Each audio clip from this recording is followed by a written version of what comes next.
વડોદરા મહાનગરપાલિકાના election ward number 9માં સમાવિષ્ટ ઉમેદ park, Taksh બંગલો, સરોજ park 1-2, ઈશાનિયા, Firoz ઈશાનિયા, Shantigram જેવી 25 સોસાયટીઓ આવેલી છે। વડોદરા મહાનગરપાલિકા દ્વારા છેલ્લા 3 મહિનાથી પાણીની લાઈન નાખવાની કામગીરી ગોકળ ગતિએ ચાલી રહી છે। છેલ્લા 3 મહિનાથી દરરોજ નબળી કામગીરીના કારણે પાણીની લાઈનમાં લીકેજ અને ડ્રેનેજની લાઈન તૂટી જવા જેવી અનેક સમસ્યાઓ સામે આવી રહી છે। ખરાબ રસ્તાના કારણે આ વિસ્તારમાં દર્દીઓને લાવવા લઈ જવાથી એમ્બ્યુલન્સ, ફાયર બ્રિગેડ, નાના બાળકોની સ્કૂલ વાન લાવવા લઈ જવામાં મુશ્કેલીનો સામનો કરવો પડી રહ્યો છે। આજ રોજ સ્થાનિક મહિલાઓ દ્વારા ચૂંટાયેલા પ્રતિનિધિ, કોર્પોરેટર તેમજ ધારાસભ્યોને સામે વિરોધ પ્રદર્શન કરવામાં આવ્યું અને જલ્દીથી જલ્દી આ સમસ્યાનો નિકાલ આવે તેવી રજૂઆત કરવામાં આવી છે। જો આ સમસ્યાનું નિરાકરણ નહીં આવે તો આગામી દિવસમાં આંદોલનની પણ ચીમકી ઉચ્ચારવામાં આવી છે। ફ્લોરેન્ઝા, ઈશાનિયા, શાંતિગ્રામ જેવી અનેક સોસાયટીઓ અહીંયા આવેલી છે। અહીંયા છેલ્લા 3 મહિનાથી વિકાસની એક હરોળ ચાલી છે, પણ વિકાસ ગાંડો થયો છે। તમે જોઈ શકો છો કે વિકાસના નામે પાણીની લાઈન નખાઈ છે। 3 મહિના થઈ ગયા, આજે 3 મહિના થઈ ગયા, તેમ છતાં પણ હજુ પાણીની લાઈન નખાઈ નથી અને લોકો ત્રાહીમામ પોકારી ગયા છે। રોજ ઉઠે છે ને રોજ એક પાણીની લાઈન તૂટે છે, રોજ કંઈક ને કંઈક ડ્રેનેજની લાઈન તૂટે છે અને વારંવાર સમસ્યાઓનો સામનો કરવો પડે છે। અહીંના ચૂંટાયેલા પ્રતિનિધિઓને પણ અહીંના સ્થાનિક લોકોએ વારંવાર રજૂઆત કરી, તેમ છતાં કોઈ પણ પ્રકારનું નિરાકરણ આવ્યું નથી। આજે અહીંની મહિલાઓ દ્વારા વિરોધ પ્રદર્શન કરવામાં આવ્યું હતું અને કહેવામાં આવ્યું હતું કે વહેલામાં વહેલી તકે જો આ કામગીરી નહીં કરવામાં આવે તો આગામી દિવસોમાં અહીંયા ધરણા પર પણ બેસીશું। પરંતુ મારા ચૂંટાયેલા પ્રતિનિધિઓ અને વહીવટી પાંખને કહેવું છે કે તમે કરોડો રૂપિયાનું બજેટ જ્યારે અહીંયા ફાળવ્યું છે ત્યારે શાના માટે આટલું બધું ડીલે થાય? આજે કોઈકના ઘરની અંદર સ્વાભાવિક છે કે કોઈકના ઘરની અંદર કોઈ બીમાર હોય, નાના છોકરાઓને અહીંયાથી રોજ લઈ જવાના હોય, એકાદ દિવસ હોય, એક અઠવાડિયું હોય કે એક મહિનો હોય તો લોકો સહન કરી શકે, પરંતુ એક બેનના ઘરે તો લગ્ન છે ને લગ્ન પ્રસંગની અંદર પણ આજે તમે જુઓ કે આ પરિસ્થિતિ છે। જાન કેવી રીતે આવશે, મહેમાનો કેવી રીતે આવશે, એ લોકો ચિંતાતુર છે કે ક્યારે આનું નિરાકરણ થશે। ત્યારે અમારા અહીંના ચૂંટાયેલા પ્રતિનિધિ અને વહીવટી પાંખને કહેવું છે કે વહેલામાં વહેલી તકે જો આનું નિરાકરણ કરવામાં નહીં આવે તો આગામી દિવસોની અંદર અહીંયા ઉગ્ર આંદોલન કરવામાં આવશે। વિરેન રામી।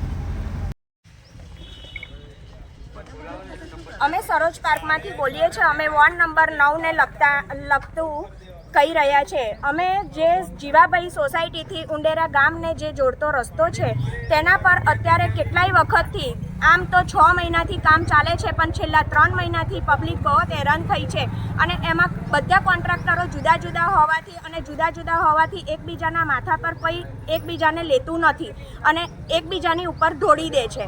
હવે આવામાં નાના બાળકોને સવારે સ્કૂલ જવા માટે, વૃદ્ધને દવાખાને, હોસ્પિટલ માટે, કોઈના લગ્ન પ્રસંગ માટે કોઈ બી સમસ્યાનો આમાં ઉકેલ આવતો નથી અને આ લોકો અવારનવાર આવી રીતે ખાડાઓ ખોદીને અને બસ હેરાનગતિ કરે છે। તો એવું હોય તો આ વિસ્તારમાં જે દબાણ કરેલા ભાગ હોય એ દબાણ ભાગને દૂર કરી ત્યાર પછી આ કામકાજ શરૂ કર્યું હોત તો તેમને વધારે સફળ બનાવત, કારણ કે દબાણ જ એટલું બધું છે આ વિસ્તારમાં અને પાછું આ ઉપરથી આ કામ ચાલુ કર્યું છે। આવામાં પાણીની પાઇપો તૂટી જતાં અવર જવર લોકોને બહુ જ નુકસાન થાય છે, ઘણા પડી જાય છે, પડી જવાથી હોસ્પિટલ જવા માટે એમ્બ્યુલન્સ બી અંદર આવી શકતી નથી અને આના લીધે આવી પાઇપો તોડવાના લીધે અમારા સરોજ પાર્કમાંથી તેથી આટલા બધા વિસ્તારમાં પાણીની ખૂબ તકલીફ પડે છે કે જેથી અમે ટેન્કર બી મંગાવી નથી શકતા અને અમને પાણી બી નથી મળતું। 4 દિવસ સુધી પાણી ના મળે એટલે માણસની કેવી હાલત થાય એ અત્યારે જે વિસ્તારમાં થતું હશે એ લોકો જાણતા હશે। તમે તો આ વિસ્તારમાં વોટ લેવા માટે આવો છો અને અમે તમને પબ્લિક આ વોટથી ચૂંટાઈને તમને આ પોઝિશન પર બેહાડ્યા છે, તો તમારી એટલી તો જવાબદારી બને છે કે તમે આ વિસ્તારમાં આવો અને આ વિસ્તારની મુલાકાત લો તો તમને ખબર પડે કે કેવી રીતે। અને હવે અવારનવાર જે વિસ્તારમાં ચૂંટણી આવતા આ વિસ્તારના જેમ મતાધિકારો હોય તે આ વિસ્તારમાં આવતા પહેલાં વિચારી લેજો કે આ વિસ્તારમાંથી તેમને અત્યારે અમને જે સહાય નહીં મળે તો આવતી વખતે તમારે આવવું ભારે પડી જશે આ વિસ્તારમાં। એટલે હવે તમારે જે વિચારવું હોય એ આવીને, અને જો હવે તમે નહીં આવી શકો તો અમે હવે 2 દિવસમાં આ ધરણા પર બેસીશું આ જગ્યાએ, તે વખતે તમારે અચૂક અહીંયા આવવું પડશે અને અમે આગળનું કામકાજ અટકાવી દઈશું। જી બેન, શું તકલીફ છે? અહીંયા છેલ્લા 3 મહિનાથી આ ગટર લાઈનો ખોદવામાં આવી રહી છે ભૂંગળા નાખવા માટે. છેલ્લા 3 મહિનાથી આખો રસ્તો પગદંડી જેટલો બી રાખ્યો ને એ લોકોએ પૂરેપૂરો ખોદી નાખ્યો. ના નાના બાળકોનો ના વૃદ્ધોનો કોઈનો વિચાર કર્યો. વચ્ચે પાણીની લાઈનો તૂટે છે, પાણી આવતું નથી. અઠવાડિયામાં 3 થી 4 વાર એવું 3 મહિનાથી સતત છે. પાણીની ટેન્કર બી અંદર ના આવી શકે તો સમજો કે પાણી વગર માણસનું જીવન અટકી જાય. સવારમાં જવાવાળા હોય, બાળકો હોય, નોકરિયાત હોય, એ લોકો કેવી રીતના નોકરી જઈ શકે? અને ગરડા માણસને જો કોઈ હોસ્પિટલમાં શિફ્ટ કરવાનો આવ્યો તો અંદર જે ચાલીને ના આવી શકાતું હોય તો સાધન તો અંદર આવી શકે નહીં. તો અમને બહાર બી કેવી રીતના લઈ જવા, એ કેટલી બધી તકલીફો છે. અને આ 3 મહિનાથી સતત આ કામગીરીથી છે. અમે કોઈ એની દેખરેખ નથી, કોઈ અધિકારીની. અને એમને કોન્ટ્રાક્ટરો એમની રીતે કામ કરી જાય છે. અંદર માથાકૂટો કરે છે, એ કામ અટકાવી દે છે. અંદર માથાકૂટો કરીને કામ અટકાવે છે. એ કામ એમની રીતે અટકાવે છે, એમાં પબ્લિકને વારે ઘડી તકલીફ પડે છે. આ બહુ ભયંકર પરિસ્થિતિ છે.